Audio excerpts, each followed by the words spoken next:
They called her the tiny receptionist who could barely reach the top shelf in the office supply closet. What they didn't know was that Alina Magno had once been Europe's most lethal covert operative, and she was about to remind everyone that the most dangerous predators often come in the smallest packages. Before we jump back in, tell us where you're tuning in from, and if this story touches you, make sure you're subscribed, because tomorrow, I've saved something extra special for you.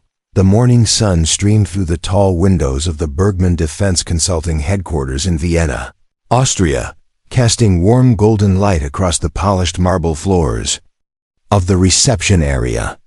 Behind the sleek modern desk sat Alina Magno, her petite 5'2" frame almost swallowed by the oversized executive chair that had clearly been designed for someone much larger. At 28, Alina possessed the kind of understated beauty that men noticed, but rarely took seriously in professional settings. Her jet black hair was pulled back in a conservative bun, and her dark brown eyes were hidden behind fashionable but unremarkable glasses. She wore a simple navy blazer that seemed to emphasize just how small she was, her delicate hands moving across the keyboard with mechanical precision as she scheduled appointments and answered phone calls with a soft, melodic voice that carried just a hint of her Romanian accent. To anyone passing through the lobby of one of Europe's most prestigious military consulting firms, Alina appeared to be exactly what her nameplate suggested, a receptionist. Someone hired more for her pleasant appearance than any particular qualifications. A pretty face to greet clients and make the office feel more welcoming.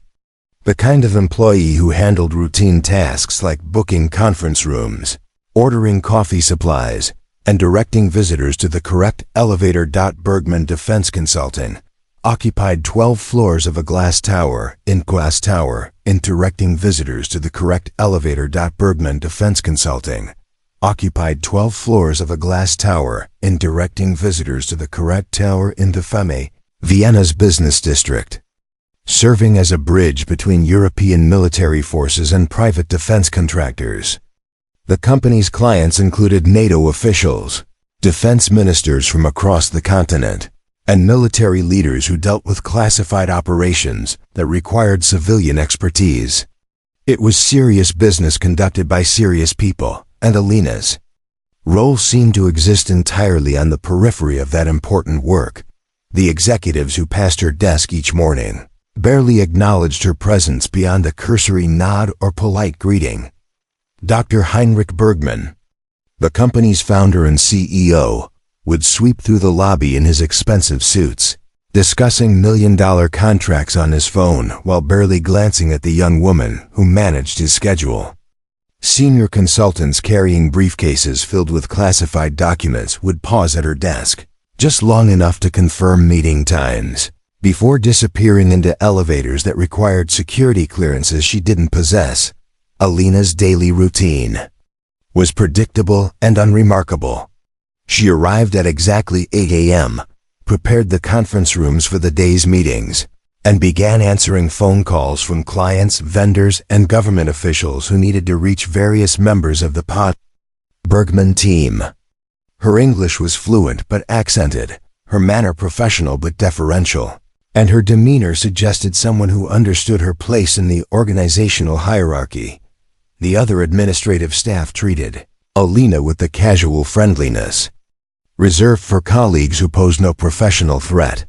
Maria Santos, the office manager, would occasionally ask about her weekend plans or comment on her outfit, but their conversations rarely extended beyond small talk. Klaus Weber, the facilities coordinator, appreciated her efficiency in managing visitor logistics, but viewed her as little more than a well-trained assistant who followed instructions without causing problems. The security guards who monitored the building's entrance knew Alina by sight, but had never bothered to learn much about her background. To them, she was simply another administrative employee who swiped her basic access card each morning and left each evening at precisely 5:30 p.m. Her security clearance was minimal, limited to the public areas of the building and the files necessary. for her receptionist duties. What none of them noticed were the subtle signs that marked Alina as something far more dangerous than a receptionist. Her posture, even while seated, maintained the rigid discipline of someone trained in combat situations. Her eyes constantly tracked movement throughout the lobby, automatically cataloging exits and potential threats with the unconscious awareness of a predator. When delivery personnel or maintenance workers entered the building, she would assess them with the kind of professional scrutiny that had nothing to do with scheduling appointments, the way Alina moved when she thought no one was. Watching revealed glimpses of the warrior beneath the receptionist facade. Her stride was too controlled, too purposeful for someone whose most challenging daily task was operating the coffee machine. When she reached for files on high shelves, her movements displayed a flexibility and strength that suggested extensive physical training. The slight calluses on her hands were inconsistent with someone who spent their days typing and answering phones. Her apartment in Vienna's 3rd district reflected the same deliberate ordinariness as her office persona. Generic furniture, neutral colors, and minimal personal touches that could belong to any young professional trying to make her way in the corporate world. But hidden beneath the floorboards of her bedroom closet, sealed in a waterproof case, lay artifacts of her previous life, tactical equipment, encrypted communication devices, and documentation that would have shocked anyone who knew her only. As the friendly receptionist from Bergmann Defense Consulting, the transformation to civilian life had been an adjustment that required every acting skill Alina had developed during her years in covert operations. Learning to appear helpless when reaching for items on high shelves, to seem confused by technical discussions that she understood better than the men explaining them, and to project the kind of harmless femininity that made people comfortable. Underestimating her capabilities, but the hardest part had been the isolation. In her previous life, every moment had been filled with mission briefings, tactical planning, and the constant awareness of life and death stakes. The receptionist job, by contrast, was a desert of mundane conversations and routine tasks that required only a fraction of her intellectual capacity. Sometimes the quiet was so complete that she could hear her own heartbeat, counting the seconds between phone calls like she once counted the seconds between enemy patrols. The first signs that Alina Magno was more than she appeared came in moments so brief that most people dismissed them as coincidence or imagination. During her 3rd week at Bergmann Defense Consulting, a heated argument erupted in the lobby between two men who claimed to be journalists, but whose aggressive questioning of staff members and familiarity with classified project names suggested otherwise. While other employees backed away from the confrontation, Alina calmly approached the situation with a demeanor that somehow diffused the tension without anyone quite understanding how she had done it. Her positioning between the men eliminated their ability to coordinate. Her tone carried an authority that made them instinctively step back, and her questions about their credentials were phrased with the kind of professional skepticism that revealed extensive experience with interrogation techniques. The incident lasted less than 5 minutes, but Klaus Weber, who witnessed the entire encounter, couldn't shake the feeling that he had seen something significant. The way Alina had moved, the questions she had asked, and the speed with which she had identified inconsistencies in the men's stories suggested capabilities that went far beyond customer service training. "That was impressive," Klaus had commented afterward, but Alina simply smiled and returned to her desk as if nothing unusual had happened. When he mentioned the incident to other staff members, they agreed that she had handled it well, but no one seemed to find her performance as remarkable as he did. Similar moments occurred with increasing frequency as Alina settled into her role at the company. During a fire drill that was meant to test the building's emergency procedures, she instinctively positioned herself to monitor all exit routes and count personnel with the efficiency of someone trained in evacuation protocols. When a client's briefcase accidentally opened in the lobby, spilling classified documents across the floor, Alina immediately positioned herself to prevent unauthorized viewing while helping collect the papers, her movements suggesting familiarity with document security procedures. Her language skills became apparent during phone calls with international clients, when she would unconsciously switch between Romanian, German, French, and English, depending on the caller's needs. While multilingual receptionists were not uncommon in Vienna's international business environment, preparing and narrating this story took us a lot of time, so if you are enjoying it, subscribe to our channel, it means a lot to us. Now back to the story. The fluency and regional specificity of her accents suggested extensive immersion rather than classroom. Learning. Dr. Bergmann himself began to notice Alina's unusual capabilities when she started anticipating his needs with uncanny accuracy. She would prepare briefing materials before he requested them, schedule meetings with contacts he hadn't mentioned wanting to see, and arrange security protocols for sensitive meetings that exceeded standard procedures. When he questioned her about these initiatives, she would explain them as routine administrative efficiency, but her explanations revealed knowledge of operational security that was inconsistent with her supposed background. The most telling incident occurred during a cyber attack on the company's computer systems that temporarily disabled their main servers and threatened to expose client information. While IT specialists worked frantically to restore functionality, Alina quietly implemented backup communication protocols and alternative data protection measures that prevented any actual security breach. Her actions during the crisis were swift, decisive, and demonstrated intimate knowledge of cybersecurity procedures that she couldn't have learned from receptionist training. When Dr. Bergmann asked how she had known what to do, Alina simply explained that she had picked up some computer skills during her previous jobs. But her explanation raised more questions than it answered. Maria Santos began to suspect that there was more to Alina's background when she noticed how the young woman responded to certain types of phone calls.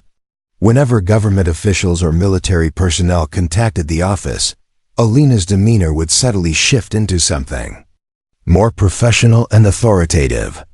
Her questions about security clearances and meeting protocols revealed familiarity with classified procedures, and her ability to quickly verify credentials suggested experience with counterintelligence protocols. The security guards started paying more attention to Alina after she correctly identified a maintenance worker whose credentials didn't match standard protocols. Her explanation that something seemed off about his documentation was validated when a background check revealed that he was actually a corporate spy attempting to gain access to sensitive areas of the building. The incident was quietly resolved, but the guards began to wonder how a receptionist had developed such sharp instincts for detecting deception. Alina's physical capabilities became evident during seemingly innocent moments that revealed glimpses of extensive training. When she volunteered to help move heavy office furniture, her lifting technique and strength surprised everyone present. During a company-sponsored self-defense seminar, her beginner's luck in quickly mastering the techniques being taught was remarkable, enough that the instructor privately asked about her previous training. Her knowledge of weapons and tactical equipment became apparent when clients would discuss their projects in the lobby, assuming that the pretty receptionist wasn't listening or wouldn't understand the technical details. Alina's ability to anticipate their needs for specific documentation and her familiarity with equipment specifications suggested expertise that went far beyond administrative support. The most disturbing hint about Alina's true nature came when she unconsciously demonstrated surveillance detection techniques during routine activities. Her route to work varied daily in patterns consistent with counter-surveillance training. Her positioning in restaurants and cafes always provided clear sight lines to entrances and exits, and her awareness of her surroundings exceeded what was normal for civilian life. Dr. Bergmann began to suspect that his new receptionist was more than she appeared when he noticed her reaction to certain names and locations mentioned in business discussions. References to specific conflict zones, military units, or intelligence agencies would trigger almost imperceptible changes in her expression that suggested personal familiarity rather than academic knowledge. The pieces of evidence were subtle, enough that no single incident would have raised suspicions, but their accumulation began to paint a picture of someone whose background was far more complex than her resume suggested.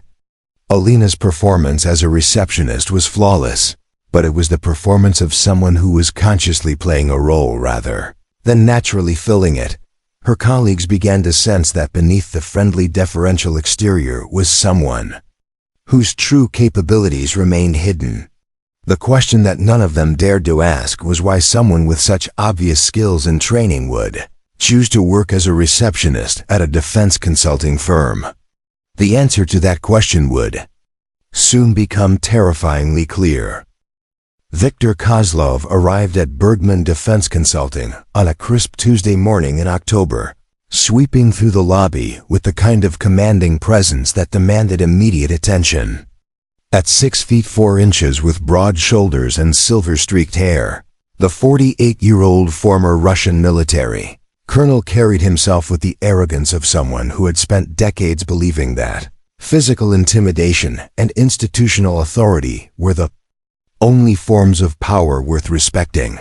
Kozlov had been hired as Bergmann's new director of strategic operations, a position that gave him oversight of the company's most sensitive military contracts and direct access to classified projects involving NATO defense systems. His credentials were impressive on paper: 30 years of military service, advanced degrees in strategic studies, and a reputation for managing complex international projects. What his official biography didn't mention was his tendency to view anyone beneath his perceived status as fundamentally inferior and unworthy of respect. From his first day at the company, Kozlov established a management style built on intimidation and condescension.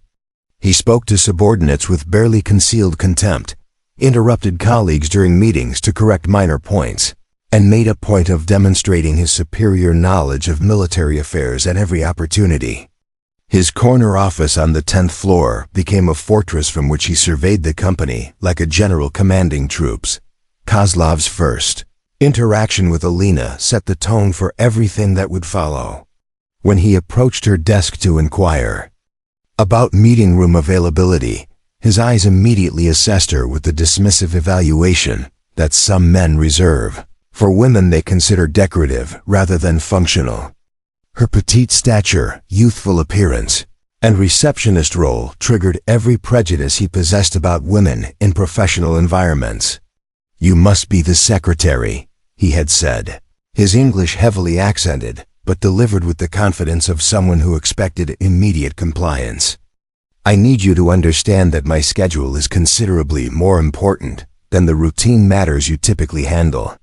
When I require meeting rooms, documentation, or administrative support, those requests take priority over whatever else you might be doing." Alina had responded with perfect professional courtesy, explaining the company's scheduling procedures and offering to help coordinate his requirements. But Kozlov interpreted her polite demeanor as confirmation of his assumptions about her capabilities and status within the organization. In his mind, she was exactly what she appeared to be: a pretty young woman hired to answer phones and smile at visitors. The colonel's worldview had been shaped by decades in military environments where rank determined worth and physical presence commanded respect. He had never learned to recognize intelligence that didn't announce itself through traditional displays of authority, and his experience with women in professional settings was limited to contexts where their roles were clearly subordinate to male leadership. Kozlov's management philosophy extended beyond simple sexism to encompass a broader belief that modern organizations had become too soft, too accommodating to people who lacked the discipline and strength that military service provided. He viewed civilian employees as inherently weak, lacking the mental toughness and strategic thinking that came from combat experience and military training. Kozlov had established himself as someone who demanded absolute deference from anyone he considered beneath his authority. He would interrupt conversations to correct pronunciations of military terms, lecture colleagues about proper protocol for handling classified materials, and make pointed comments about the declining standards in modern defense consulting. His attitude toward the administrative staff was particularly condescending. He would issue instructions with the expectation of immediate compliance, rarely bothered to learn support staff members' names, and treated any questions about his requests as evidence of incompetence rather than legitimate needs for clarification. Dr. Bergmann, who valued Kozlov's connections and military expertise, chose to overlook his management style in favor of the lucrative contracts and government relationships he brought to the company. The other senior executives, intimidated by Kozlov's credentials and aggressive personality, avoided confronting him about his treatment of subordinates. Kozlov's interactions with Alina became increasingly dismissive as he settled into his role at the company. He would approach her desk with the casual arrogance of someone requesting service from help that existed solely for his convenience. His requests were delivered as commands rather than polite inquiries, and he showed no interest in learning her name or acknowledging her as anything more than an administrative function. "Miss," he would say, never bothering to use her actual name despite seeing it displayed on her nameplate every day. "I need these documents prepared for my 3 p.m. meeting. Make sure they're organized properly. I don't have time to correct mistakes made by people who don't understand military procedures." The colonel's confidence in his own superiority was reinforced by Alina's consistently professional responses to his demands. Her willingness to accommodate his requests, her deferential tone, and her apparent acceptance of his condescending treatment confirmed his belief that she was exactly what she appeared to be, a subordinate who understood her place in the hierarchy. What Kozlov failed to recognize was that Alina's professional courtesy was not submission, but discipline. Her polite responses were not evidence of weakness, but the controlled behavior of someone who had learned to mask her true capabilities behind a facade of harmless femininity. The colonel was systematically establishing himself as a target for her, someone whose actual skills in strategic planning and tactical execution exceeded anything in his imagination. Kozlov's prejudices blinded him to the subtle signs that marked Alina as something far more dangerous than a receptionist. He interpreted her efficient handling of complex scheduling as basic administrative competence, her knowledge of security protocols as routine training, and her ability to anticipate organizational needs as lucky guessing. The colonel's systematic underestimation of Alina would soon prove to be the most dangerous mistake of his career. He was establishing patterns of behavior and revealing his own vulnerabilities to someone who had been trained to identify weaknesses and exploit them with lethal precision. The predator had identified his prey, but he had fundamentally misunderstood which one of them was which. Viktor Kozlov's campaign of systematic dismissal began subtly but escalated quickly as he established his authority within Bergmann Defense Consulting. His daily interactions with Alina became exercises in demonstrating his perceived superiority. Each encounter designed to reinforce the hierarchy he believed should exist between a former military colonel and a young receptionist. "Miss Secretary," Kozlov would announce as he approached Alina's desk each morning, deliberately avoiding her name while emphasizing what he saw as her subordinate role. "I trust you've prepared my schedule correctly today. Military operations require precision that I'm not sure civilian personnel fully appreciate." His tone carried the condescending patience of someone explaining simple concepts to a child. When Alina would confirm his appointments and brief him on any changes or special requirements, Kozlov would nod with the satisfied expression of someone whose low expectations had been met. He never acknowledged her efficiency or the complexity of coordinating his demanding schedule with multiple government agencies and classified briefings. The colonel's requests became increasingly unreasonable as he tested the boundaries of what he could demand from someone he viewed as fundamentally beneath his notice. He would arrive at Alina's desk 5 minutes before important meetings and request comprehensive briefing materials that should have been prepared hours in advance. When she would efficiently produce the required documents, he would accept them without thanks, while making comments about the importance of supporting real military work during staff meetings where administrative personnel were occasionally required to provide operational updates. Kozlov would interrupt Alina's contributions with corrections that revealed his assumption that she couldn't possibly understand the strategic implications of the information she was presenting. His interruptions were delivered with the patronizing smile of someone educating a well-meaning but ignorant subordinate. "What Miss Magno means to say," he would interject, proceeding to repeat her analysis using more technical terminology, while implying that her original explanation had been insufficient for serious military discussion. The other attendees would nod politely, uncomfortable with the obvious condescension, but unwilling to challenge someone with Kozlov's credentials and authority. The colonel's confidence in his intellectual superiority led him to discuss sensitive projects in front of Alina with the casual disregard reserved for furniture or office equipment. He would review classified operational plans while she organized his desk, critique NATO defense strategies during phone calls that she could obviously hear, and debate military tactics with colleagues as if she were invisible. His assumption that a receptionist couldn't possibly understand military affairs created a dangerous blind spot that Alina began to exploit for gathering intelligence about the company's most sensitive projects. Kozlov's careless behavior around classified information would have horrified security professionals, but his arrogance prevented him from recognizing the risks he was creating. The pattern of underestimation extended to physical assumptions that revealed Kozlov's complete ignorance of Alina's true capabilities.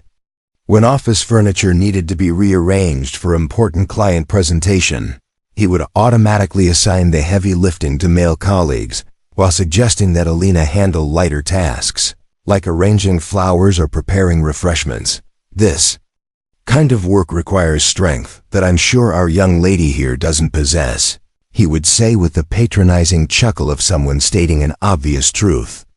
When Alina would volunteer to help with the heavy items, Kozlov would wave her away with dismissive comments about protecting delicate employees from tasks that might be too demanding. His assumptions about her technical knowledge were equally misguided. During discussions about weapon systems, encryption protocols, or tactical communications, Kozlov would automatically exclude Alina from conversations or speak in simplified terms when forced to include her. He never noticed that her questions revealed sophisticated understanding of military technology, interpreting her insights as lucky guesses rather than evidence of extensive training. The colonel's treatment of Alina became a source of growing discomfort among other staff members who began to recognize the unfairness of his behavior. Klaus Weber privately expressed concern about Kozlov's management style, while Maria Santos started making pointed efforts to include Alina in conversations and decisions that the colonel had tried to exclude her from. But Kozlov's position and credentials insulated him from criticism, and his ability to bring lucrative contracts to the company made senior management reluctant to address his interpersonal issues. Dr. Bergmann viewed the colonel's treatment of administrative staff as a minor personality flaw that was outweighed by his professional value to the organization. The most dangerous aspect of Kozlov's underestimation was his failure to recognize that Alina was documenting his behavior with the systematic precision of someone trained in intelligence gathering.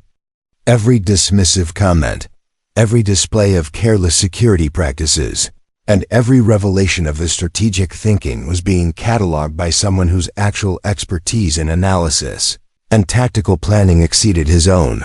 Kozlov's arrogance led him to view Alina's consistent professionalism as evidence of her acceptance of his superior status. He interpreted her polite responses to his demands as confirmation that she understood her place in the organizational hierarchy. What he failed to recognize was that her behavior reflected the discipline of someone who had learned to control her reactions while gathering information about potential threats. The colonel's systematic campaign of professional diminishment was being absorbed by someone who had faced far more dangerous enemies than an insecure executive. His condescending treatment was not breaking down her confidence, but providing valuable intelligence about his weaknesses, prejudices, and tactical blind spots. Alina's patience with Kozlov's behavior was not submission, but the controlled restraint of a predator studying its prey. Every interaction was teaching her more about his assumptions, his vulnerabilities, and the methods that would be most effective when the time came to respond.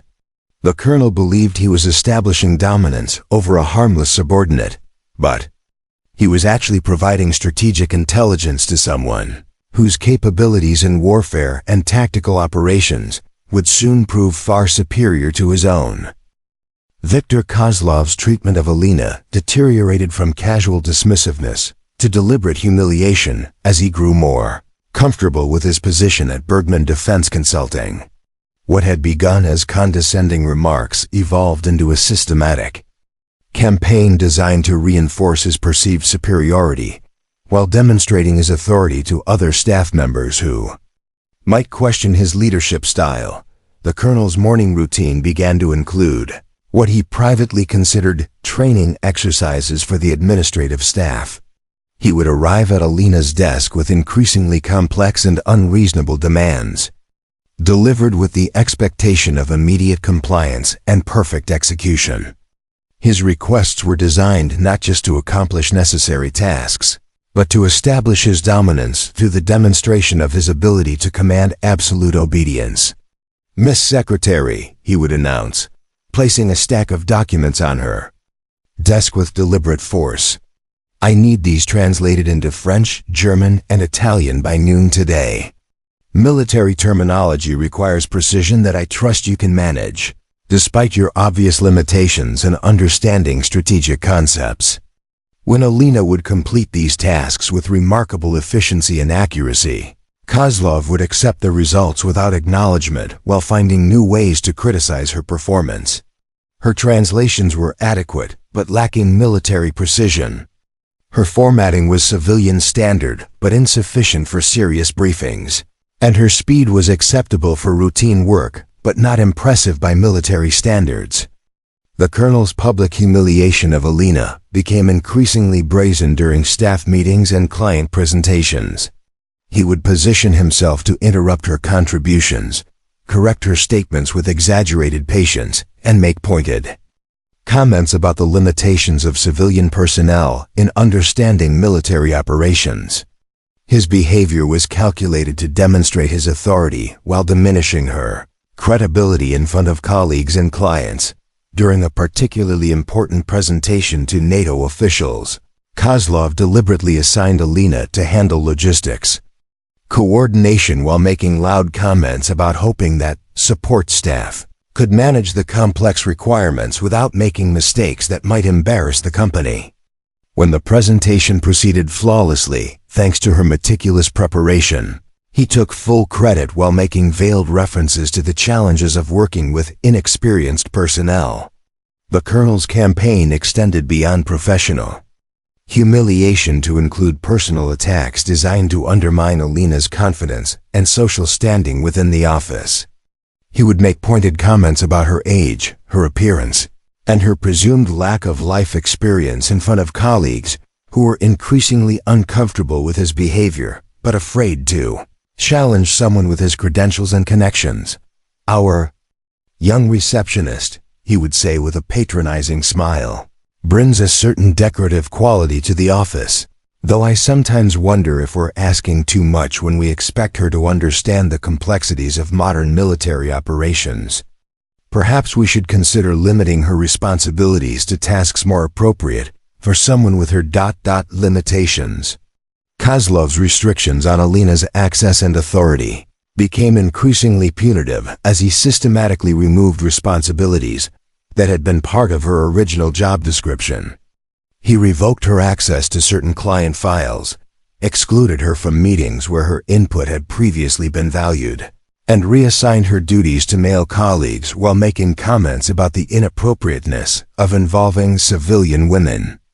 In serious military discussions, the psychological pressure of Kozlov's harassment was compounded by the isolation it created within the office environment. Other staff members, while privately sympathetic to Alina's situation, were reluctant to openly support her for fear of becoming targets themselves. The colonel's ability to influence career advancement and project assignments made challenging him a risky proposition that most employees chose to avoid. Dr. Bergmann's response to growing concerns about Kozlov's management style was to dismiss them as personality conflicts that would resolve themselves over time. The revenue and connections that the colonel brought to the company outweighed any concerns about his treatment of subordinates, and senior management seemed willing to tolerate considerable interpersonal dysfunction in exchange for continued business success. The colonel's confidence in his campaign was reinforced by Alina's continued professional demeanor and apparent acceptance of his restrictions. He interpreted her lack of visible resistance as confirmation that his assessment of her capabilities and status was accurate. What he failed to recognize was that her controlled responses reflected training in psychological warfare and operational discipline that far exceeded his own experience. Alina's documentation of Kozlov's behavior became increasingly detailed and systematic as his harassment escalated. Every incident was recorded with timestamps, witness information, and strategic analysis that would have impressed intelligence professionals. Her apartment became a command center where she analyzed patterns, identified vulnerabilities, and prepared for the eventual confrontation that his behavior was making inevitable. The colonel's systematic campaign of humiliation was being conducted against someone whose actual experience in psychological operations, strategic planning, and combat effectiveness exceeded anything in his background. His attempts to break down her confidence were being absorbed by someone who had withstood interrogation techniques designed by experts, survived combat situations that would have shattered most people, and learned to use apparent weakness as a strategic advantage. Kozlov believed he was demonstrating his superiority over a harmless receptionist, but he was actually conducting psychological warfare against one of Europe's most accomplished covert operatives. The predator was revealing all of his tactics to prey, who was far more dangerous than he could possibly imagine. And every escalation of his harassment was providing additional justification for the response that would soon follow. The truth about Alina Magno was buried in classified files scattered across 3 continents, accessible only to intelligence officers with the highest security clearances and a need to know that extended to the most sensitive operations in European military history. Her real story began 7 years earlier in the mountains of Montenegro, where a 21-year-old linguistics student had volunteered for what she believed was a routine translation assignment with the Romanian intelligence service. Alina's recruitment had been the result of a perfect convergence of exceptional capabilities and strategic necessity. Her natural talent for languages had caught the attention of university professors who quietly reported promising students to government contacts. But it was her psychological profile that made her invaluable to intelligence operations. Testing revealed an individual with extraordinary stress tolerance, exceptional analytical abilities, and the rare combination of empathy and emotional detachment that marked natural operatives. The translation assignment had been a cover for the most intensive intelligence training program in Eastern Europe. For 18 months, Alina had been subjected to instruction that transformed her from a promising student into a weapon of unprecedented sophistication. Her training included advanced combat techniques, psychological manipulation, surveillance and counter-surveillance, infiltration methods, and assassination skills that were taught by instructors whose names would never appear in any official records. Her physical transformation had been as dramatic as her mental conditioning. The petite young woman who had struggled to reach high shelves in university libraries was systematically rebuilt into someone who could kill armed men with her bare hands, scale buildings without equipment, and endure physical torture without breaking. Her small stature, which had once been a source of insecurity, became her greatest tactical advantage as targets consistently underestimated the threat she represented. Alina's first operational assignment had taken her deep into Syria, where she had spent 6 months infiltrating terrorist networks that were planning attacks across Europe. Operating under the cover of a humanitarian aid worker, she had gathered intelligence that prevented dozens of bombing attacks while systematically eliminating key operational leaders through methods that appeared to be accidents or internal conflicts. Her success in Syria had led to increasingly complex missions that took advantage of her unique combination of linguistic skills, tactical expertise, and ability to project harmless femininity while conducting lethal operations. She had operated in Afghanistan, Libya, and Somalia, always working alone, always maintaining perfect cover, and always completing objectives that other operatives had deemed impossible. The mission that had made Alina legendary within intelligence circles had occurred in the mountains of Afghanistan, where she had been tasked with eliminating a terrorist leader who was coordinating attacks against NATO forces. The target was protected by over 30 heavily armed guards and operated from a compound that was considered impenetrable by conventional assault methods. Alina had infiltrated the compound by posing as a refugee seeking medical attention, her appearance and manner so convincing that she had been brought directly to the target's personal quarters. The elimination had been accomplished using techniques that left no evidence of foul play, and her extraction had been completed before anyone realized that their leader was dead. Her psychological evaluations from this period revealed an operative who thrived under extreme pressure while maintaining the emotional stability necessary for long-term deep cover operations. Unlike many intelligence officers who were broken by the moral ambiguity of their work, Alina had developed the mental compartmentalization necessary to separate her operational identity from her personal values. The classified files contained details of operations that had shaped the course of international relations while remaining completely unknown to the public. Alina had eliminated arms dealers who were supplying weapons to terrorist organizations, infiltrated human trafficking networks to gather evidence for international prosecutions, and conducted surveillance operations that had prevented the assassination of 3 European heads of state. Her reputation within the intelligence community was built on a perfect operational record that included 0 mission failures, 0 exposure incidents, and 0 collateral damage to innocent civilians. She had become the operative that intelligence services called when conventional methods had failed, and the consequences of failure were too catastrophic to accept. The psychological toll of her service had been carefully monitored by specialists who understood that operatives with her capabilities were irreplaceable resources that required sophisticated support systems. But the constant stress of maintaining false identities, the isolation required by deep cover operations, and the moral weight of her actions had gradually eroded her psychological resilience. Her decision to retire from active operations had been triggered by a mission in eastern Ukraine, where she had been forced to eliminate 3 men who had been manipulated into terrorist activities by foreign intelligence services. The psychological evaluation following this mission had revealed stress indicators that suggested she was approaching the breaking point that destroyed many long-term operatives. The Romanian intelligence services response had been to offer her a legend so deep and comprehensive that it would allow her to disappear completely from the operational world while maintaining the option to recall her services if circumstances required it.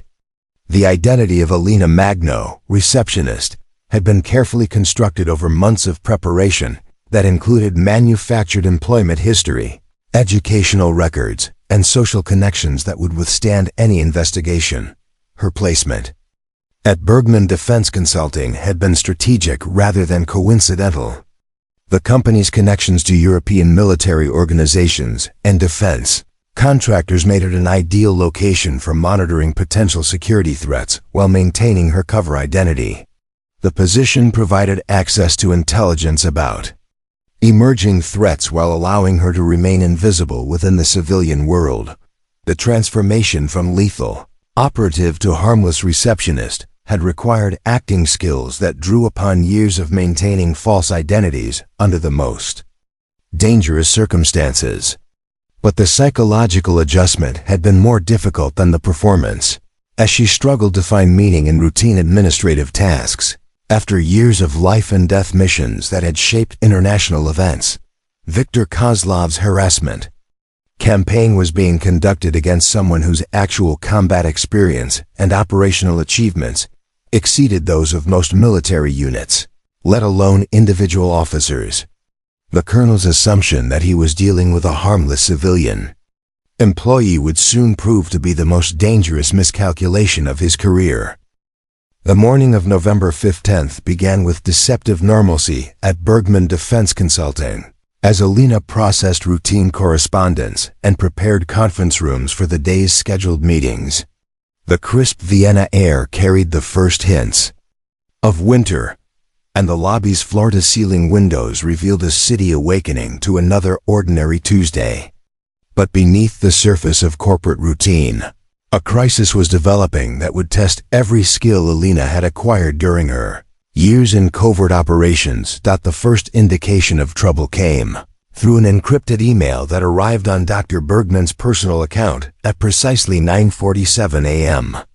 The message appeared to be routine correspondence from a NATO procurement office, but Alina's trained eye immediately identified inconsistencies in the formatting and authentication codes that marked it as a sophisticated deception. The sender's credentials were technically correct, but the linguistic patterns and transmission metadata revealed signs of foreign intelligence manipulation. As the company's receptionist, Alina had legitimate access to Dr. Bergmann's calendar and basic correspondence, but her analysis of the suspicious email required expertise that went far beyond administrative duties. Her recognition of the deception techniques being employed drew upon years of experience in counterintelligence operations, where identifying false communications could mean the difference between mission success and catastrophic failure. The email's content appeared to be a routine request for updated technical specifications on several defense systems that Bergmann was helping to evaluate for European military forces. The requested information included detailed schematics for radar installations, communication networks, and missile defense systems that protected critical NATO installations across Eastern Europe. To most recipients, it would have appeared to be legitimate government business conducted through proper channels. But Alina's analysis revealed subtle indicators that marked the request as part of a sophisticated intelligence gathering operation.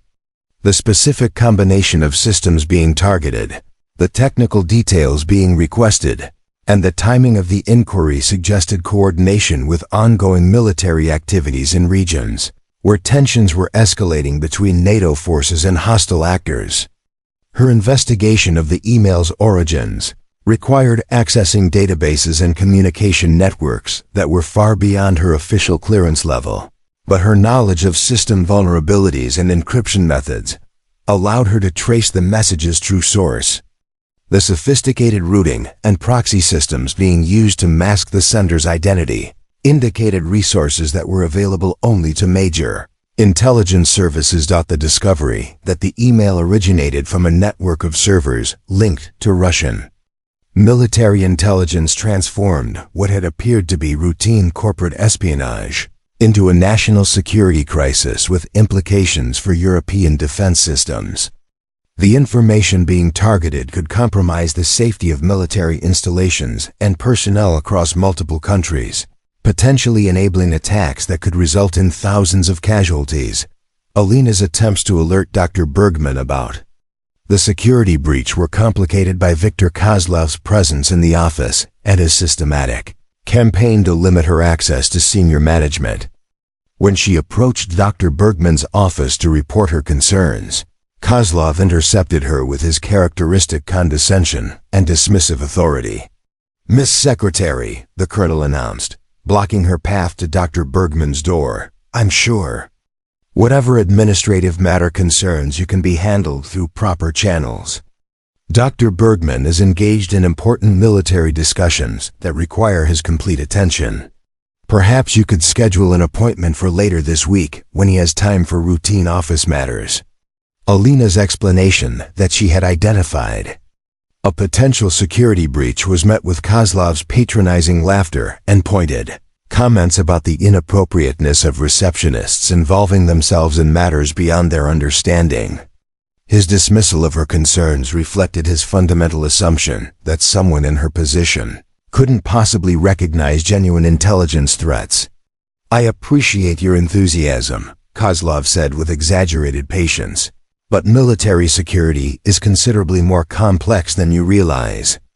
These matters require analysis by people with proper training and clearance levels. I suggest you focus on your assigned duties and leave the serious work to qualified personnel."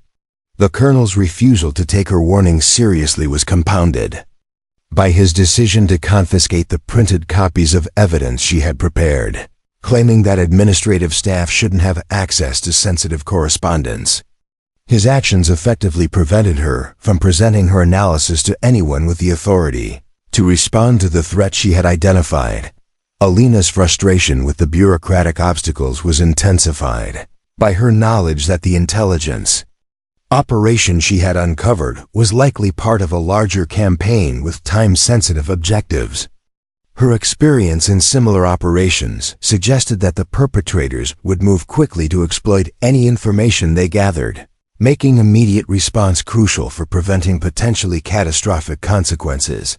The situation became more urgent when Alina discovered that the fraudulent email had already prompted responses from several Bergmann employees who had begun gathering the requested technical specifications.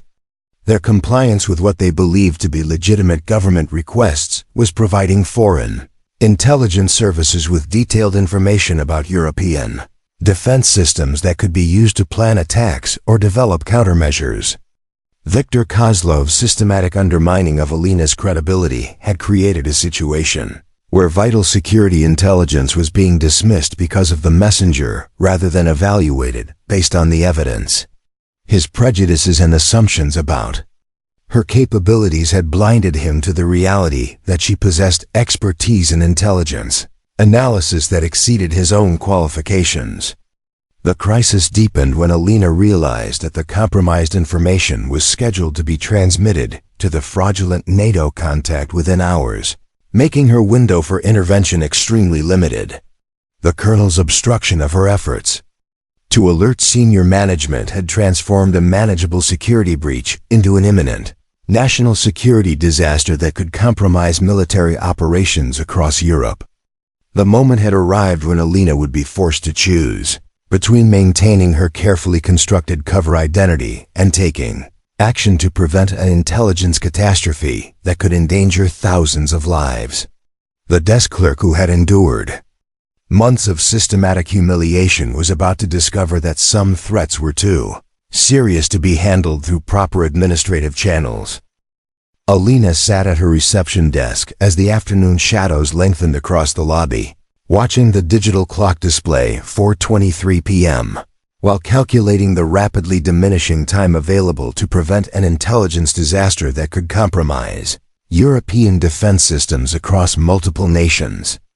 The fraudulent information request would be fulfilled within the hour unless she took action that would inevitably expose capabilities that she had spent years hiding behind the facade of a harmless receptionist.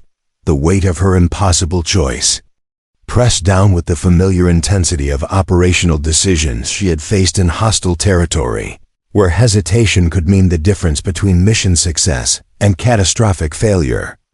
But this decision carried additional complexity, because success would mean the end of the peaceful anonymity she had worked so hard to achieve, while failure could result in consequences that extended far beyond her personal situation.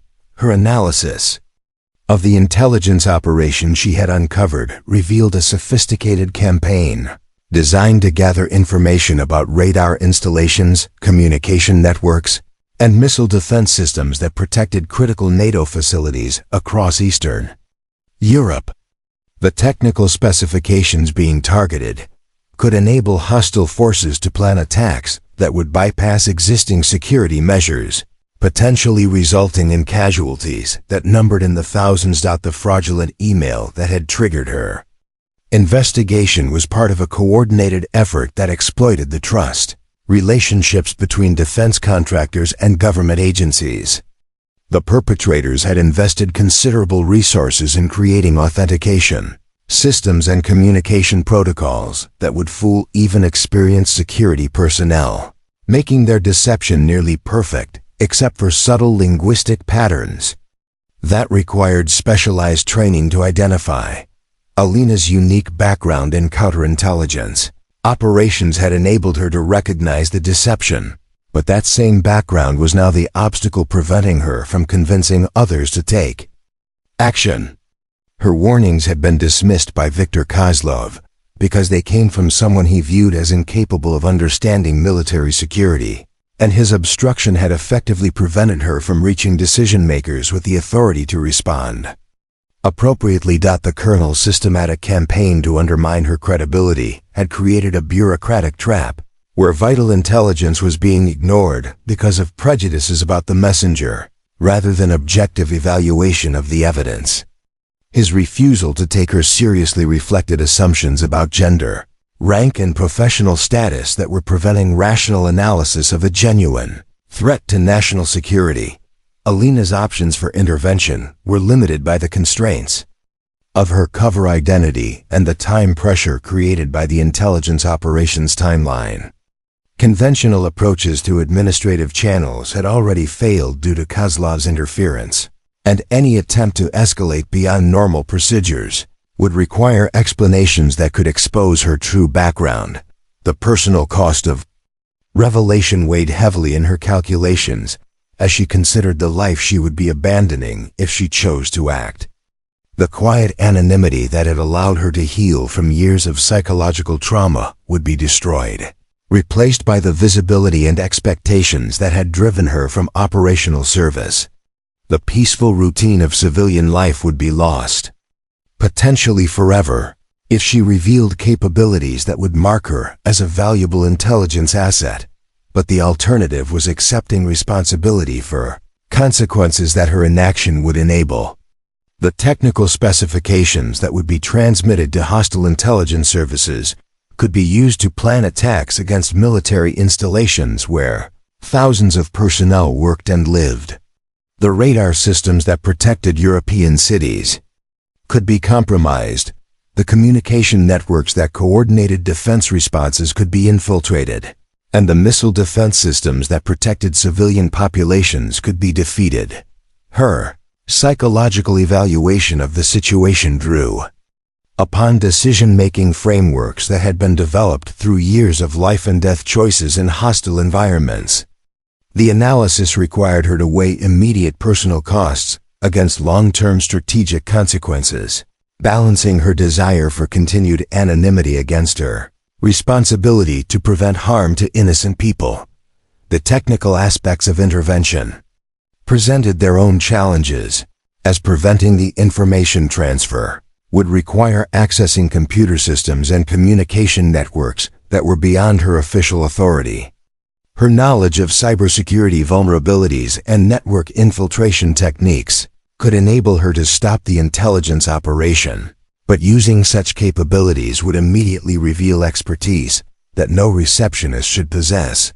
Alina's review of her operational protocols from active service reminded her that intelligence officers were trained to accept personal sacrifice when mission requirements demanded it. The principle of placing operational success above individual comfort had been drilled into her consciousness through years of training and reinforced through missions where personal considerations had to be subordinated to strategic objectives. Psychological transformation that began as she contemplated action was familiar from her operational years. when the transition from civilian identity to operational mindset required suppressing personal emotions in favor of tactical focus.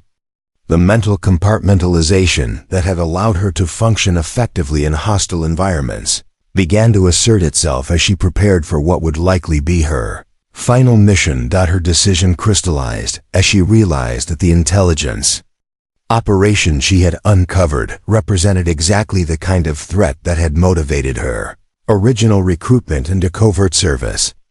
The protection of innocent people from hostile actions had been the driving force behind her willingness to accept the psychological and personal costs of intelligence work, and that motivation remained unchanged despite her retirement from active operations. The choice between continued anonymity and preventive action was really no choice at all for someone whose core identity had been shaped by years of placing mission success above personal comfort. The desk clerk who had endured months of systematic humiliation was about to remember what it meant to be one of Europe's most accomplished intelligence operatives, and Viktor Kozlov was about to discover the catastrophic consequences of underestimating someone whose true capabilities exceeded his worst nightmares.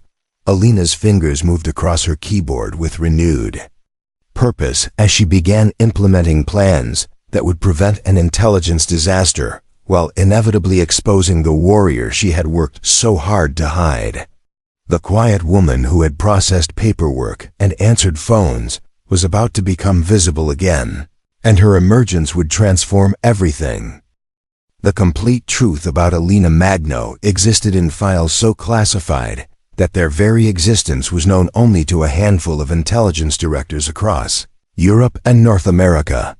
Her operational record contained achievements that had shaped international relations while remaining completely invisible to public knowledge, missions that had prevented wars, eliminated threats, and saved thousands of lives through actions that could never be acknowledged or celebrated. The psychological profiles in her classified dossier revealed an operative who had been systematically transformed from a promising linguistics student into what intelligence professionals privately called a perfect weapon. Her training had extended far beyond conventional military instruction to include psychological manipulation techniques developed by former KGB operatives, assassination methods refined by Israeli Mossad specialists, and infiltration skills taught by British SAS instructors whose names appeared in no official records. Her linguistic capabilities had been the foundation upon which her other skills were built, but the scope of her language mastery exceeded anything suggested by her university transcripts. Alina spoke 17 languages with native fluency, could modify her accent and speech patterns to match specific regional dialects, and possessed the cultural knowledge necessary to maintain deep cover identities in environments ranging from Afghan villages to Russian oligarch social circles. The mission that had established her legend within intelligence communities had taken place in Chechnya, where she had spent 8 months infiltrating a terrorist network that was planning coordinated attacks across European capitals. Operating under the identity of a medical aid worker, she had gained the complete trust of the organization's leadership, while systematically gathering intelligence that enabled security services to prevent attacks that could have killed thousands of civilians. Her extraction from that mission had required eliminating 7 heavily armed guards in a mountain compound using only improvised weapons and her knowledge of human anatomy. The operation had been completed in complete silence during a snowstorm that provided natural concealment, and her escape had been accomplished through 47 kilometers of hostile terrain in sub-zero temperatures. The terrorist network had assumed she had died in an avalanche, never realizing that their trusted medical volunteer had been responsible for their downfall. Alina's expertise in psychological operations had been demonstrated during a mission in Somalia, where she had been tasked with destabilizing a warlord's organization that was preventing humanitarian aid from reaching refugee camps. Rather than using conventional military force, she had employed psychological manipulation techniques to create internal conflicts that, resulted in the organization's complete collapse within 6 weeks. Her ability to appear completely harmless while conducting lethal operations had been refined through missions that required her to eliminate targets while maintaining civilian cover identities. She had killed arms dealers during charity galas, eliminated terrorist financiers during business conferences, and neutralized human traffickers during medical missions, always using methods that appeared accidental or natural. The technical specifications in her file documented capabilities that exceeded those of most special operations units. Her marksmanship scores with various weapon systems were perfect. Her hand-to-hand combat assessments rated her as lethal against multiple armed opponents, and her infiltration skills had been tested in exercises where she had successfully penetrated installations that were considered impregnable by conventional assault methods. Her psychological resilience had been tested through scenarios designed to break even the most mentally tough operatives. She had withstood simulated torture sessions that included waterboarding, electric shock, and psychological manipulation techniques that had caused other trainees to suffer permanent mental damage. Her ability to maintain operational focus while experiencing extreme physical and psychological stress had been documented as unprecedented in intelligence training programs. The medical records in her file revealed the physical toll of her service, including injuries that would have ended the careers of normal operatives. Gunshot wounds from missions in Libya, knife scars from close-quarters combat in Afghanistan, and neurological damage from exposure to chemical weapons during operations in Syria had been treated by military physicians who understood that conventional medical protocols were insufficient for personnel with her background. Her expertise in technology and cybersecurity had been developed through specialized training with intelligence agencies that recognized the evolving nature of modern threats.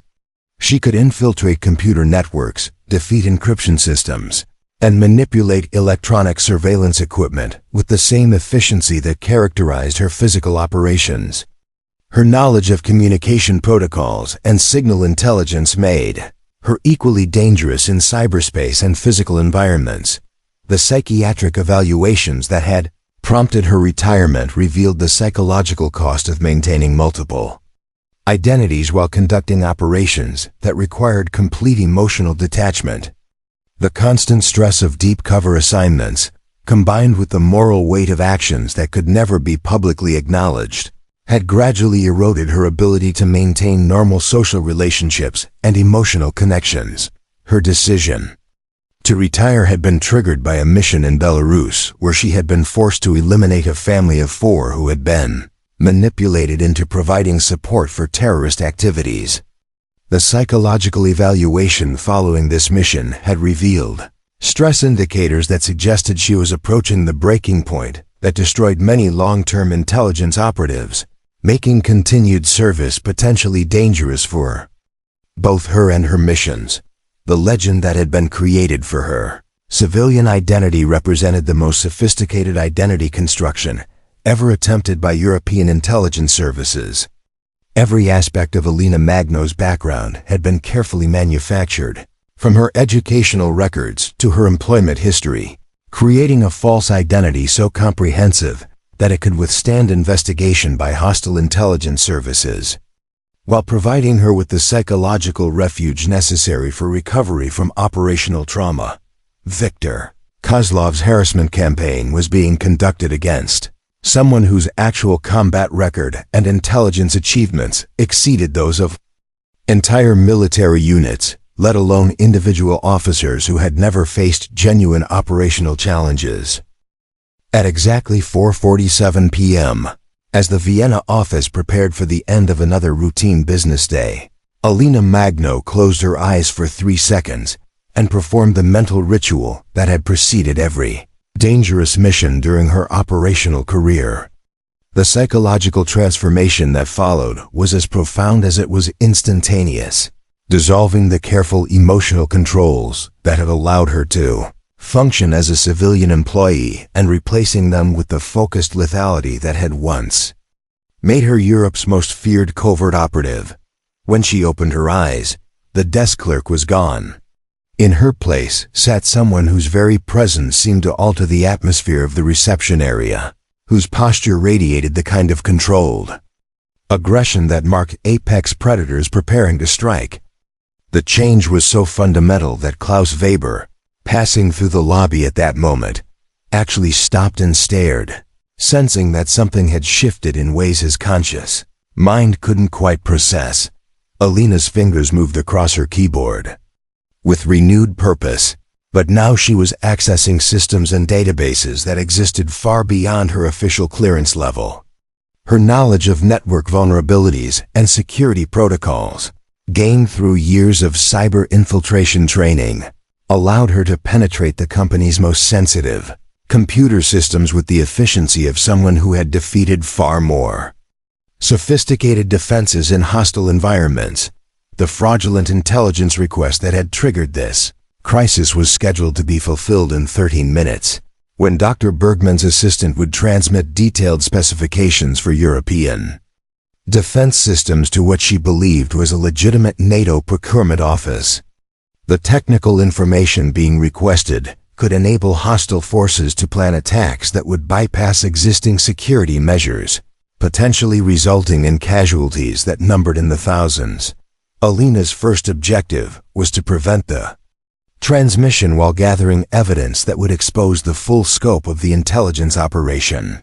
Her analysis of the fraudulent email had revealed connection protocols that could be traced back to their origins, potentially identifying the entire network of operatives responsible for the deception.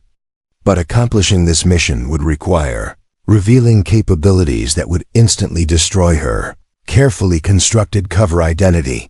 Her decision to proceed was accompanied by the familiar mental clarity that had characterized her most dangerous missions when survival depended on perfect execution and absolute commitment to success, regardless of personal cost. The psychological compartmentalization that allowed her to function effectively in life or death situations asserted itself as she prepared for what would likely be her final operation. The sound of Viktor Kozlov's voice approaching from the elevator bank-triggered tactical instincts that had been dormant for years, but remained as sharp as surgical instruments. His conversation with a colleague about the importance of maintaining proper security protocols was delivered with the arrogant confidence of someone who had no idea that his systematic obstruction of legitimate security concerns had created the very crisis he claimed to be preventing. Military security requires vigilance from qualified personnel, Kozlov was saying as he approached Alina's desk, his tone carrying the familiar condescension that had characterized months of systematic harassment. We cannot allow administrative staff to become involved in matters beyond their understanding or authority. Alina's response was delivered without looking up from her computer screen, her voice carrying a new quality that made Klaus Weber, still standing nearby, unconsciously step backward. The change in her tone was subtle but unmistakable, carrying undertones of authority and controlled threat that seemed completely inconsistent with her role as a receptionist. "Colonel Kozlov," she said, her pronunciation of his name carrying just enough emphasis to suggest knowledge that she shouldn't possess. "I need you to understand that your interference with legitimate security protocols has created a situation that requires immediate intervention. You have exactly 30 seconds to decide whether you want to be part of the solution or continue being part of the problem." The colonel's reaction was predictable but fatal to his credibility. His attempt to assert dominance over someone he viewed as a subordinate was met with the kind of steady gaze that made hardened criminals confess their crimes. Alina's eyes, no longer hidden behind the deferential expression of a receptionist, carried the unmistakable confidence of someone who had faced far more dangerous opponents than an insecure military officer. "Miss Secretary," Kozlov began, his voice carrying the patronizing authority that had served him well in bureaucratic environments. "I don't know what game you think you're playing, but administrative personnel do not give orders to senior military officers.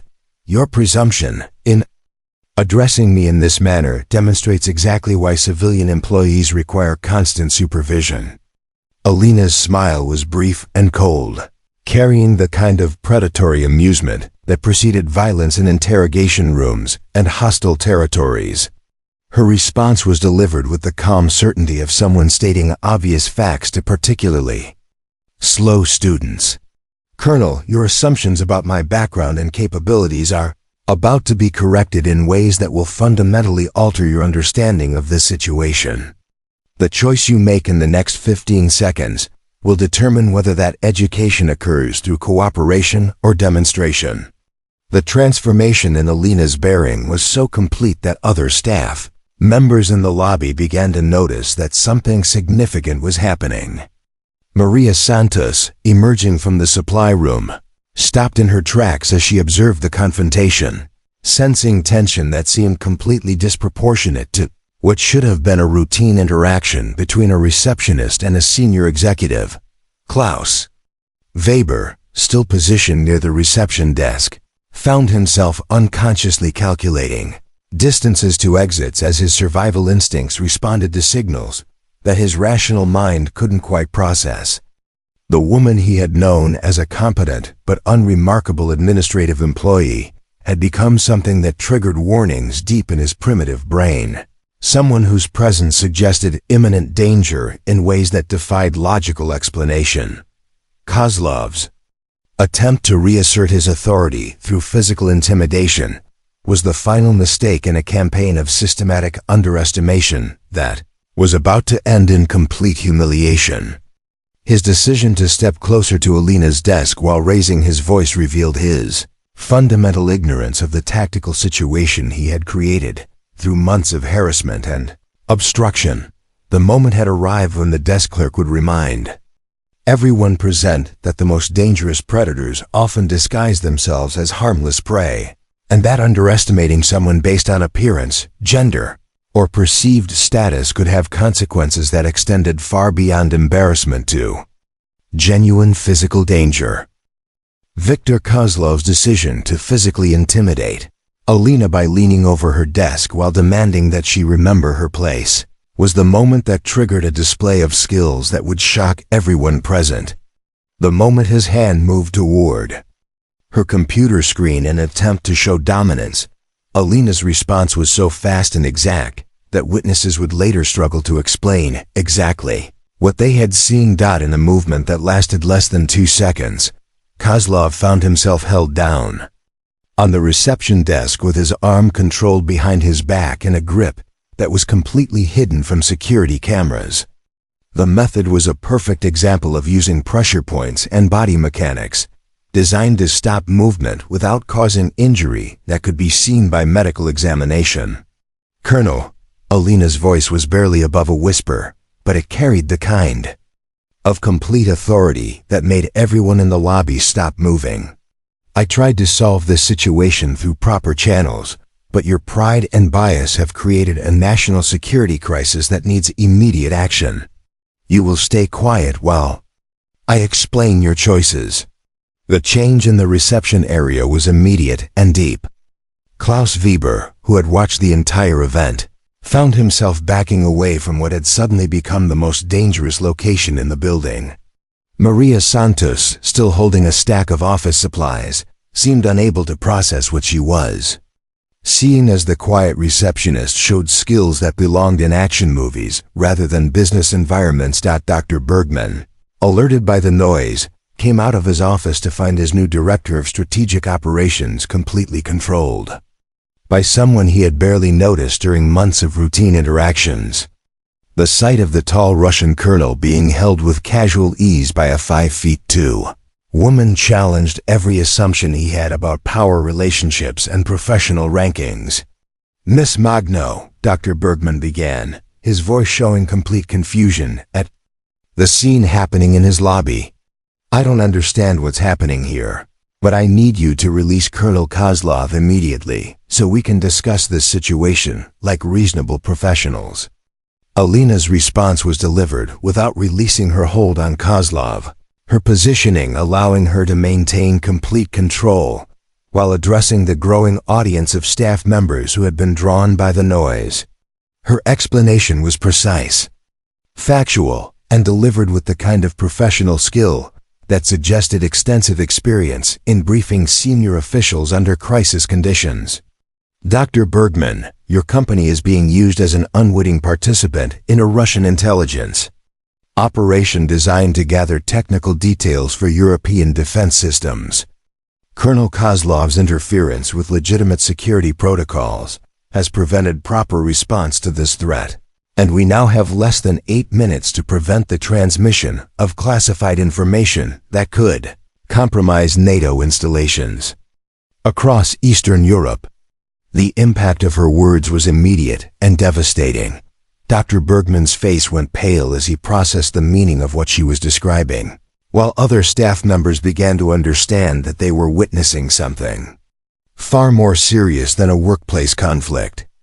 The casual skill with which Alina maintained control over Kozlov while delivering a comprehensive intelligence briefing suggested abilities that no receptionist should have. Klaus Weber, whose security duties included watching for potential threats, found himself facing the reality that the most significant security asset in the building had been working at the reception desk while everyone assumed she was merely decorative. His attempts to reconcile the quiet, helpful woman he had known with the clearly dangerous professional now controlling the situation created mental confusion that left him speechless. Alina's display continued as she used her free hand to access her computer terminal, typing with remarkable speed while maintaining perfect physical control over Kozlov. Her ability to multitask under pressure revealed training that extended far beyond conventional office skills, and her knowledge of the computer system she was accessing suggested familiarity with cybersecurity protocols that should have been beyond her clearance level. The fake intelligence request arrived this morning, disguised as routine NATO correspondence. She continued, her voice maintaining the same professional calm despite the physical confrontation she was managing. The authentication protocols were technically correct, but the language patterns and metadata revealed foreign intelligence manipulation. I've traced the origin to servers linked to Russian military intelligence, and the information being requested could enable attacks against radar installations, communication networks, and missile defense systems. Dr. Bergmann's attempts to process this information were complicated by the surreal nature of receiving a comprehensive security briefing from someone he had known only as an administrative employee. The technical accuracy of her analysis, combined with her obvious physical capabilities, forced him to confront the possibility that his understanding of his own organization had been fundamentally wrong. Maria Santos, still frozen in place with her office supplies, began to recognize details about Alina's behavior that had seemed innocent in isolation, but now appeared significant in context. Her unusual awareness of building security, her instant recognition of suspicious visitors, and her uncanny ability to anticipate organizational needs suddenly seemed like evidence of professional training rather than natural intuition. The most shocking aspect of the display was Alina's complete emotional control throughout the confrontation. While Kozlov struggled against her restraint and other staff members reacted with obvious stress to the crisis situation, she maintained the kind of operational focus that suggested expensive experience in managing life-and-death situations under extreme pressure. Colonel Kozlov, she continued, her tone shifting to address her captive directly. Your systematic harassment and professional obstruction have created the security vulnerabilities that hostile intelligence services are now exploiting. Your prejudices about gender and civilian capabilities have blinded you to threats that could result in thousands of casualties. The colonel's attempts to respond were hindered by both his physical position and the growing realization that his assumptions about Alina had been catastrophically wrong. The woman he had dismissed as an overreaching receptionist was demonstrating expertise in intelligence analysis, cybersecurity, and combat techniques that exceeded his own qualifications in every measurable category. the revelation that the quiet, deferential woman who had endured months of systematic humiliation possessed capabilities that made her one of the most dangerous people in the building, transformed everyone's understanding of power, competence, and the dangerous consequences of judging others based on superficial characteristics. With Colonel Kozlov still immobilized and the entire office staff watching in stunned silence, Alina transitioned seamlessly from physical demonstration to operational command, taking control of the crisis situation with the efficiency of someone who had managed far more complex emergencies in hostile territories. Her transformation from receptionist to tactical commander was so complete that even Dr. Bergmann found himself automatically deferring to her authority despite the surreal nature of the situation. Dr. Bergmann, Alina's voice carried the crisp authority of someone accustomed to briefing senior officials under crisis conditions. I need you to immediately contact your IT department and instruct them to isolate all outgoing communications until we can verify their legitimacy. Klaus, lock down building access and implement emergency security protocols.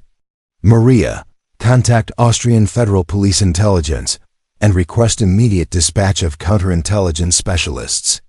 The speed and precision of her instructions revealed tactical thinking that had been developed through years of crisis management in environments where mistakes could cost lives.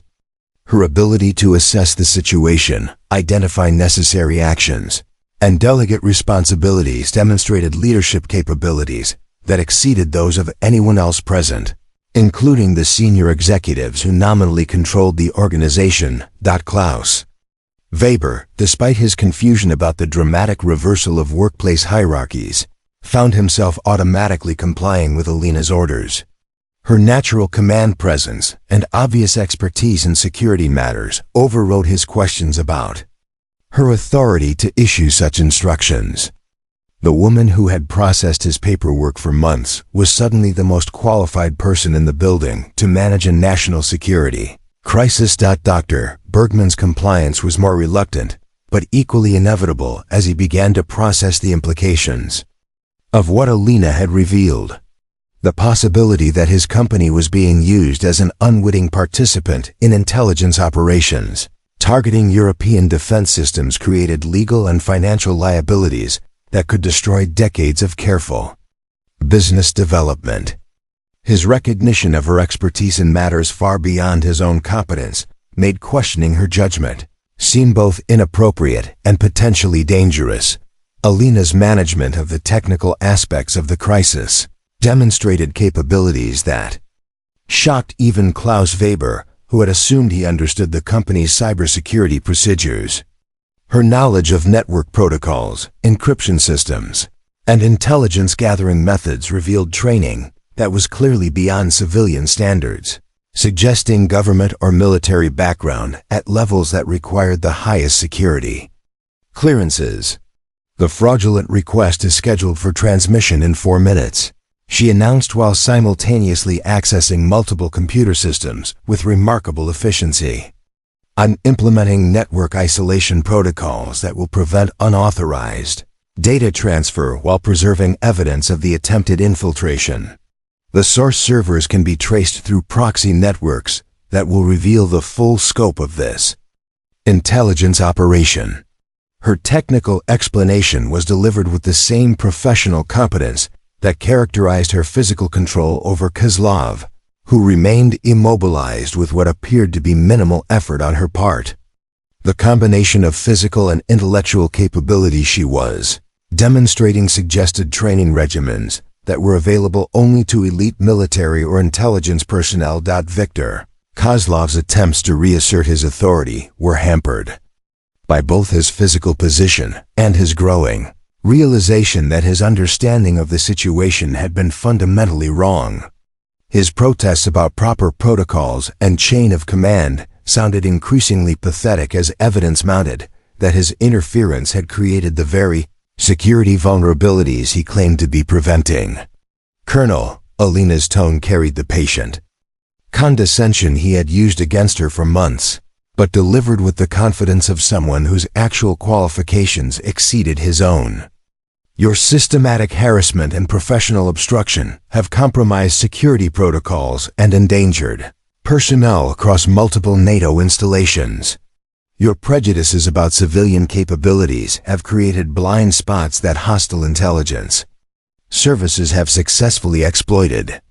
The arrival of Austrian federal police intelligence specialists transformed the office crisis into an official investigation that would ultimately expose a network of intelligence operations targeting European defense contractors.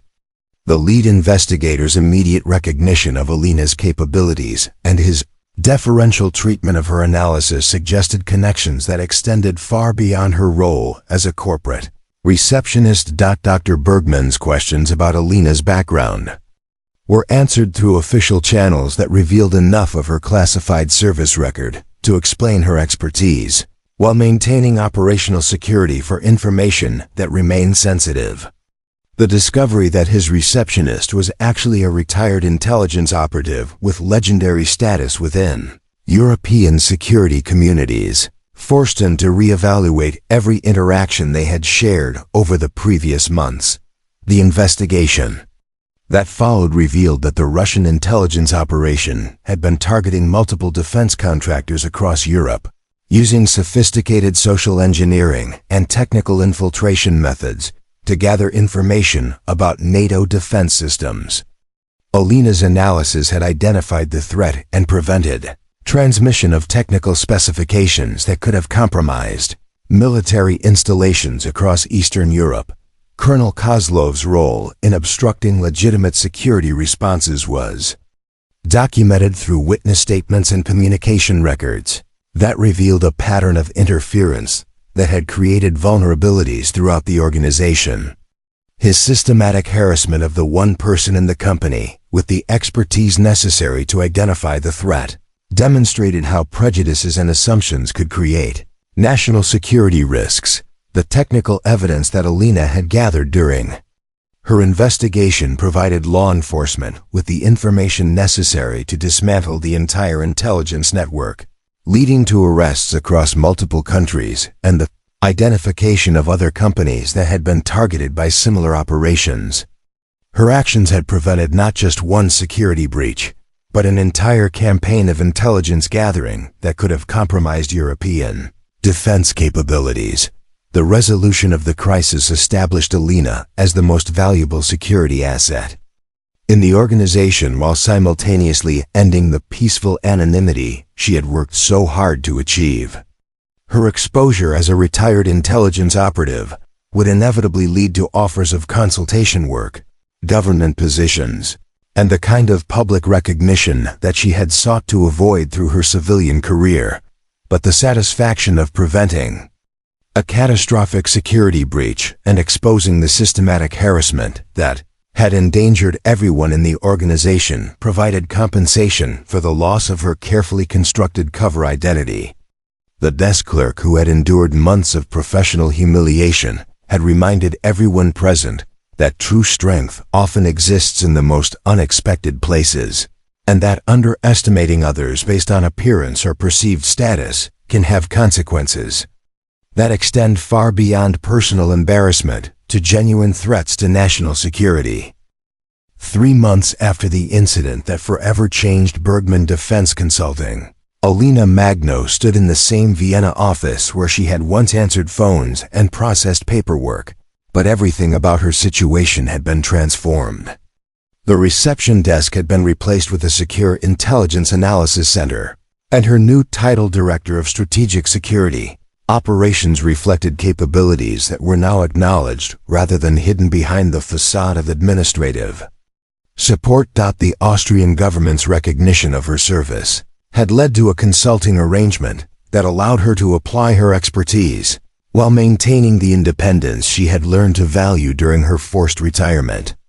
Her office, now located on the building's top floor with commanding views of Vienna's skyline, contained the kind of sophisticated communication and analysis equipment that marked it as a legitimate intelligence operations center rather than a corporate administrative space. Viktor Kozlov's disgrace had been swift and comprehensive. His career destroyed not just by his obstruction of legitimate security operations, but by the systematic harassment campaign that had nearly prevented the identification of a major intelligence threat. His deportation from Austria had been accompanied by criminal charges in multiple jurisdictions, and his name had become synonymous within military circles with the dangers of allowing prejudice to override professional judgment. The investigation that followed Alina's exposure of the Russian intelligence operation had revealed a network of similar activities targeting defense contractors across Europe, leading to arrests and prosecutions that dismantled years of carefully constructed espionage infrastructure. Her analysis had provided the foundation for counterintelligence operations that protected NATO installations and personnel who would never know how close they had come to catastrophic security breaches.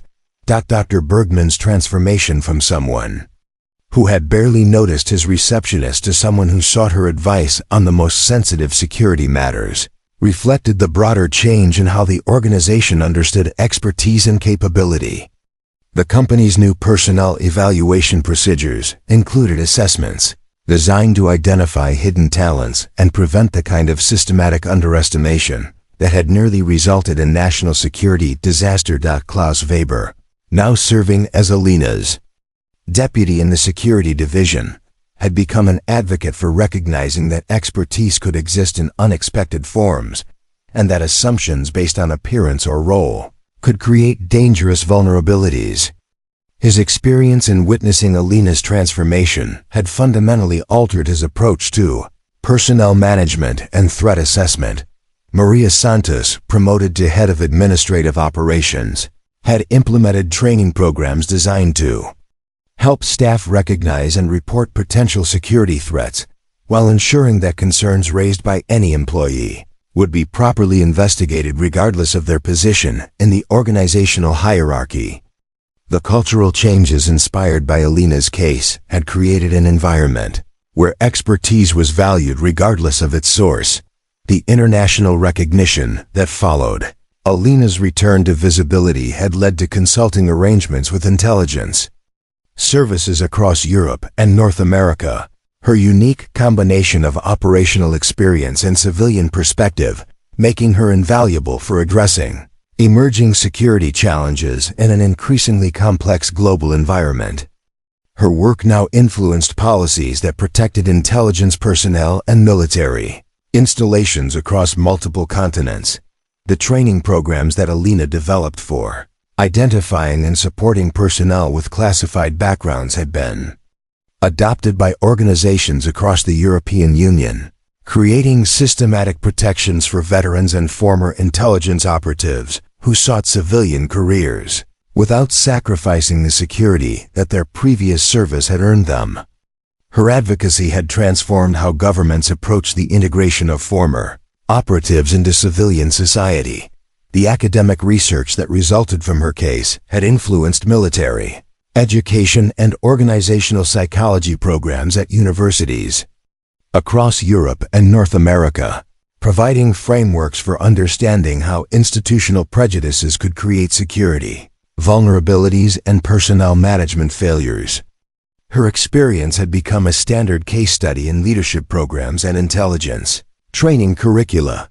The media attention that accompanied the public acknowledgement of her service had been carefully managed to protect operational security, while highlighting the broader lessons about recognizing hidden capabilities and preventing workplace harassment.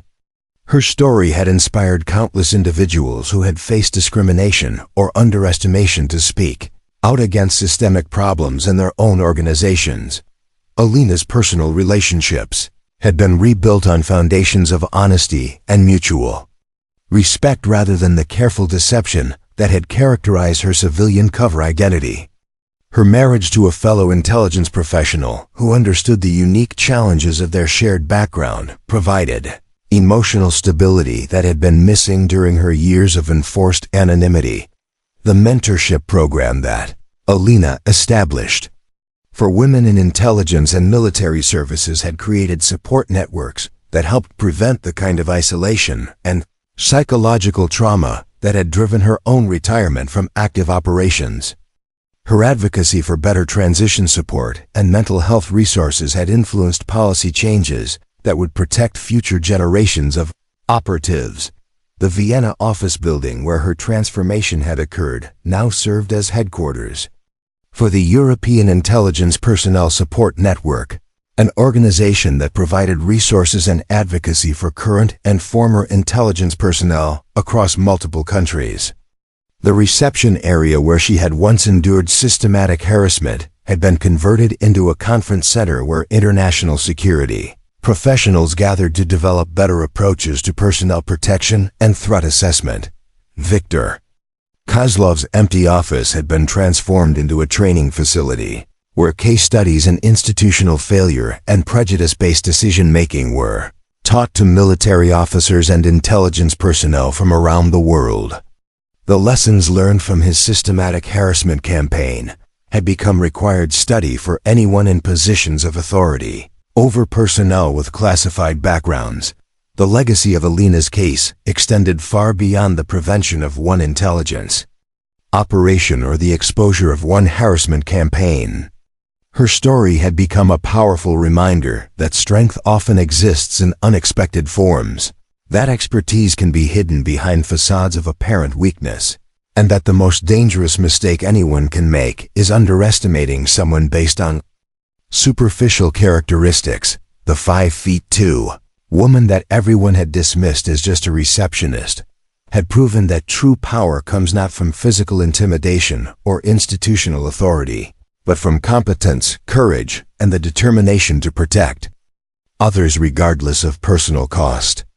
Her transformation from hidden operative to visible advocate had created lasting changes that would protect countless others who chose to serve their countries in silence, ensuring that no one else would have to endure what she had experienced, while waiting for the moment when their true capabilities would finally be recognized and respected. Up next, you've got two more standout stories right on your screen. If this one hit the mark, you won't want to pass these up. Just click and check them out. And don't forget to subscribe and turn on the notification bell so you don't miss any upload from us.